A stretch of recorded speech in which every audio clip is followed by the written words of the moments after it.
Graphic design മലയാളത്തിൻ്റെ പുതിയൊരു അധ്യായത്തിലേക്ക് വീണ്ടും സ്വാഗതം. ഈ അധ്യായത്തിൽ നമ്മൾ ഒരു ബുക്ക് കവർ ചെയ്യുന്നതാണ് പഠിക്കുന്നത്. കഴിഞ്ഞ ഒരു അധ്യായത്തിൽ നമ്മൾ സിംഗിൾ പേജ് ആയിട്ടാണ് ബുക്ക് ചെയ്ത് കാണിച്ചത്. അതിൻ്റെ ഡബിൾ സൈഡ്, അതായത് ഫ്രണ്ട് കവറും ബാക്ക് കവറും വരുന്ന രീതിയിൽ ഒരു ബുക്ക് ക്രിയേറ്റ് ചെയ്യുന്നതാണ് ഈ അധ്യായത്തിൽ കാണിക്കുന്നത്. നമുക്ക് വീഡിയോയിലേക്ക് കിടക്കാം. അപ്പോൾ ഞാൻ ഇന്ന് ചെയ്യുന്ന ബുക്കിൻ്റെ സൈസ് പറയാം. അതിനുവേണ്ടി ഫയലിൽ നിന്ന് ന്യൂ എടുക്കുന്നു. ഫയൽ ന്യൂ എടുക്കുന്ന അപ്പോൾ ഒരു ബുക്കിൻ്റെ ഫ്രണ്ട് കവറിൻ്റെ സൈസ്, ഫ്രണ്ട് കവറിൻ്റെ വിഡ്ത്ത് വരുന്നത് 14 സെൻറ്റിമീറ്ററാണ് ഞാൻ ഉദ്ദേശിക്കുന്നത്. അപ്പോൾ 14 എന്ന് പറയുമ്പോഴേക്കും രണ്ട് സൈഡ് കൂടെ വരുമ്പോഴേക്കും നമ്മൾ 14 28 എന്നുള്ള സൈസ് എടുക്കണം. 14 28 എടുക്കണം. 28 മാത്രമല്ല, 28നോട് കൂടി നമ്മൾ ബുക്ക് മടക്കുമ്പോൾ ആ സെൻട്രലിനായിട്ട് ഒരു സ്പൈൻ എന്ന് പറഞ്ഞൊരു ഭാഗം വരും. അതായത് രണ്ടും ബുക്ക് മടക്കി വയ്ക്കുമ്പോൾ ആ സൈഡിലത്തെ ആ ഒരു പോർഷൻ, അതാണ് സ്പൈൻ. ആ സ്പൈൻ ഏരിയയുടെ കൂടെ കൂട്ടി വേണം നമ്മൾ കവർ ക്രിയേറ്റ് ചെയ്യുമ്പോൾ പേജ് സൈസ് എടുക്കാനായിട്ട്.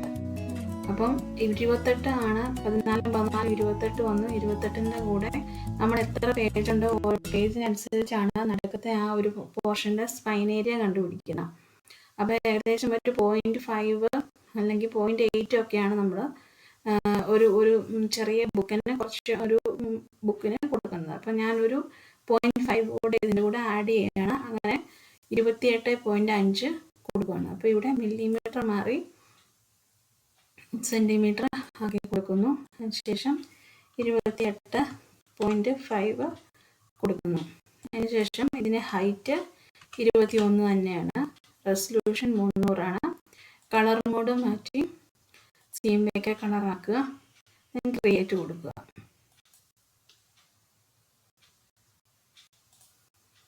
നമ്മൾ ക്രിയേറ്റ് ചെയ്ത പേജ് ഇവിടെ ഓപ്പൺ ആയിട്ട് വന്നിട്ടുണ്ട്. ഇനി എന്ത് ചെയ്യണമെന്ന് ചോദിച്ചാൽ നമ്മൾ ഇതിനെ മാർജിൻ ഒന്ന് അഡ്ജസ്റ്റ് ചെയ്ത് കൊടുക്കണം. കഴിഞ്ഞ തവണത്തെ പഠിച്ച പോലെ തന്നെ റോളർ ഇവിടെ 0 പോയിന്റിൽ വെച്ച് കൊണ്ട് കൊടുക്കുക. അതിനുശേഷം 1 സെൻറ്റിമീറ്റർ എല്ലാ സൈഡിൽ നിന്നും ഒന്ന് മാർജിനായിട്ട് സെറ്റ് ചെയ്ത് കൊടുക്കുക. 1 സെൻറ്റിമീറ്റർ കൊടുക്കുകയാണ്.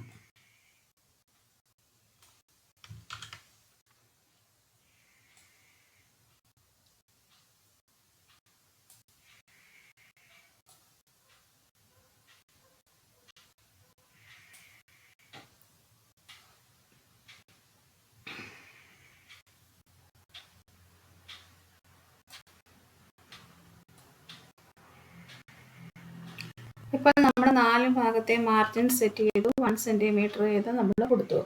ഇനിയിപ്പോൾ നമ്മൾ കൊടുത്തിരിക്കുന്ന പേജിനെ നമ്മൾ ഡിവൈഡ് ചെയ്യുവാണ്. ഫ്രണ്ട് കവർ ഏതാണ്, ബാക്ക് കവർ ഏതാണെന്നുള്ള രീതിയിലേക്ക് നമ്മൾ ഡിവൈഡ് ചെയ്യാൻ പോവാണ്. ഡിവൈഡ് ചെയ്യുമ്പോൾ നമ്മൾ ഫ്രണ്ട് കവറിൻ്റെ സൈസ് പറഞ്ഞിരുന്നത് 14 സെൻറ്റിമീറ്റർ ആണ്. അപ്പോൾ നമ്മൾ റൈറ്റ് സൈഡിലേക്ക് നമ്മൾ 0 പോയിന്റ് കൊണ്ടുവെക്കുകയാണ്. റൈറ്റ് സൈഡിൽ 0 പോയിന്റ് കൊടുത്തിട്ട് നമ്മുടെ ഈ പിന്നെ റൂളറിൽ ഒന്ന് നോക്കുക 14 എവിടെയാണ് വരുന്നതെന്ന്.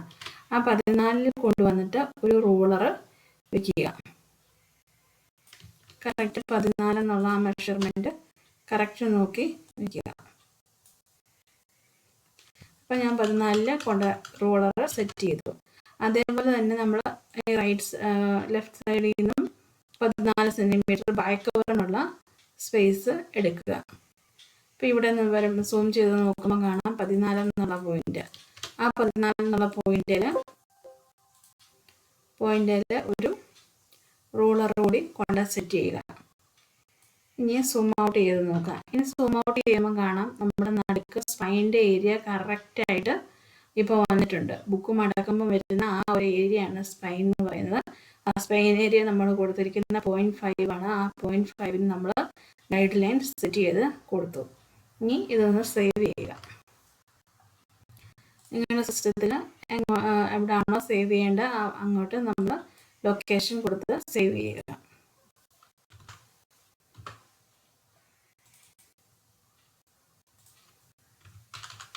ഞാനിവിടെ ബുക്ക് കവർ ഡിസൈൻ സേവ് ചെയ്ത് കൊടുക്കുകയാണ്. സേവ് ചെയ്യുന്നു. ഇനി ആദ്യമേ ചെയ്യാൻ പോകുന്നത് നമ്മളിവിടെ ഒരു പടം ഓപ്പൺ ചെയ്തിട്ടുണ്ട്. ആ പടം ഇങ്ങോട്ട് പ്ലേസ് ചെയ്യാൻ പോവാണ്. ഇതാണ് ഞാൻ ബാക്ക്ഗ്രൗണ്ട് ആയിട്ട് കൊടുക്കാൻ ഉദ്ദേശിക്കുന്ന പടം. ഇത് കൂടാതെ ഒരു പടം കൂടെ ഉണ്ട്.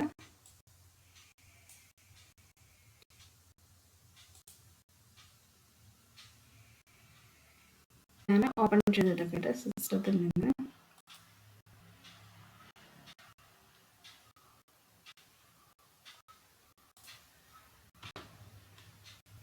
ഇതാണ് നമ്മൾ കവറിൽ വെക്കാൻ പോകുന്ന ഒരു ഇമേജ്. ഈ പടം നമ്മൾ ഇവിടെ ഇപ്പം നമ്മൾ അതിൻ്റെ റെസൊല്യൂഷൻ ഒന്ന് നോക്കുക എത്രയാണ്. 300 തന്നെയാണ് റെസൊല്യൂഷൻ ഒന്ന് നോക്കുമ്പോൾ. ഇത് 72 കിടക്കുന്ന. അതിന് സൈസ് കൂടുതലുള്ള ഇമേജ് ആണ്. അപ്പം 72 കിടക്കുന്ന. ഞാനതൊരു 200 കൊടുക്കാം. നിങ്ങൾ ചെയ്യുമ്പോൾ അത് 300 ആക്കി എടുക്കേണ്ടതാണ്. ഇതിപ്പം ഞാൻ പെട്ടെന്ന് ചെയ്യാൻ വേണ്ടി 200 ആക്കിയിട്ടുള്ളൂ. ഇതിന് ശേഷം ഇങ്ങോട്ട് ഡ്രാഗ് ചെയ്ത് വലിച്ച് നമ്മുടെ പേജിലേക്ക് കൊടുക്കുക. അതിനുശേഷം ഇതങ്ങ് ക്ലോസ് ചെയ്ത് വിട്ടേക്കുക. അപ്പം നമ്മുടെ പേജിലേക്ക് ഞാൻ ഈ ഇമേജ് പ്ലേസ് ചെയ്ത് കഴിഞ്ഞു. ഇനി ഇതിനെ Ctrl+T കൊടുത്ത് ട്രാൻസ്ഫോം ചെയ്ത് നമ്മുടെ പേജ് സൈസിലേക്ക് ഒന്ന് അഡ്ജസ്റ്റ് ചെയ്ത് കൊടുക്കുക. അപ്പോൾ ഏകദേശം ഒന്ന് ഞാൻ വെച്ചു. അതിനുശേഷം ഈ ഇമേജിന് ഒരു ബാക്ക്ഗ്രൗണ്ട് നമ്മൾ കൊടുക്കണം. ബാക്ക്ഗ്രൗണ്ടിന് വേണ്ടി ഞാനൊരു ലെയർ ഒരു പിക്ചർ ഇവിടെ ഓപ്പൺ ചെയ്തിട്ടുണ്ട്.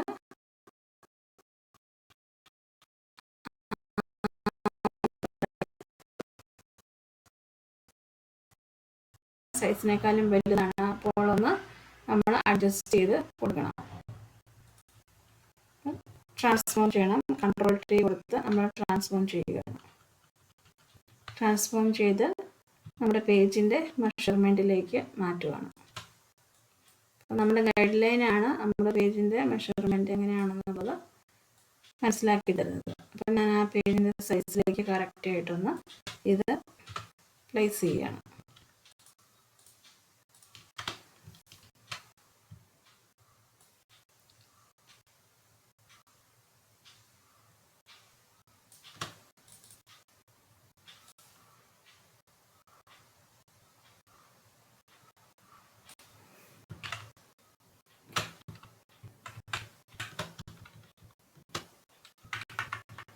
അതിനുശേഷം നമ്മൾ ആദ്യമേ കൊടുത്തിരിക്കുന്ന പെൺകുട്ടിയുടെ പടം ബാക്ക് ലെയറിലാണ് കിടക്കുന്നത്. അത് ഇവിടുന്ന് ഫ്രണ്ടിലേക്ക് ഡ്രാഗ് ചെയ്തിട്ട് നമ്മുടെ പിക്ചറിനെ ഫ്രണ്ടിലേക്ക് കൊണ്ടുവരികയാണ്. അതിനുശേഷം ഈ പെൺകുട്ടി നിൽക്കുന്നത് അഡ്ജസ്റ്റ് ചെയ്ത് നിർത്തുക.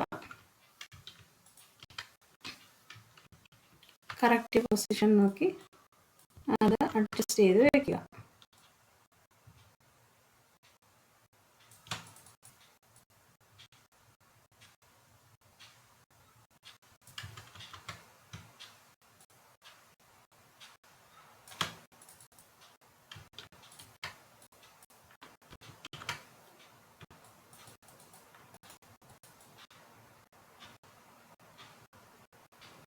ഇപ്പോഴും നമ്മൾ ചെയ്യുന്ന ഭാഗം കട്ടിങ് ഏരിയ നമ്മൾ കൊടുത്തിരിക്കുന്നത് ശ്രദ്ധിക്കണം. അതിന് പുറത്തേക്ക് പോകരുത്.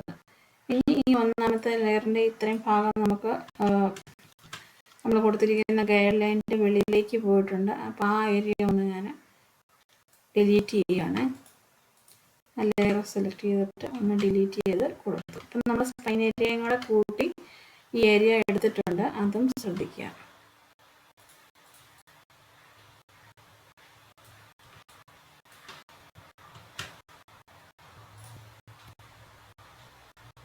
ഇനി നമ്മളിതിൻ്റെ കളറൊക്കെ ഒന്ന് അഡ്ജസ്റ്റ് ചെയ്ത് കൊടുക്കുവാണ്.